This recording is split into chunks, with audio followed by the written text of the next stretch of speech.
শুক্রবার ভোর সন্ধ্যায় ফের রণক্ষেত্রে পরিণত গুলশান কলোনি। স্থানীয় অটো স্ট্যান্ডে হঠাৎই দুষ্কৃতীদের গুলি চালানোর জেরে মুহূর্তের মধ্যে উত্তপ্ত হয়ে পড়ে গোটা এলাকা।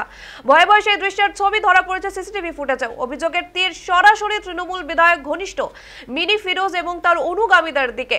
বিরোধীদের অভিযোগ, এটি নিছক দুষ্কৃতীদের দাপট নয়, আসলে শাসক দলের গোষ্ঠীদ্বন্দ্বের ফল। তাদের দাবি, ভোটের আগে থেকে এলাকায় দুষ্কৃতীদের প্রভাব বাড়ছে। এবার ঘটনা সেই প্রবণতার পুনরাবৃত্তি। এই ঘটনার খবর পেয়ে আনন্দপুর থানার বিশাল পুলিশ বাহিনী ঘটনাস্থলে পৌঁছয়। বর্তমানে গোটা এলাকা এখন কড়া নিরাপত্তার ঘেরাটোপেই রয়েছে।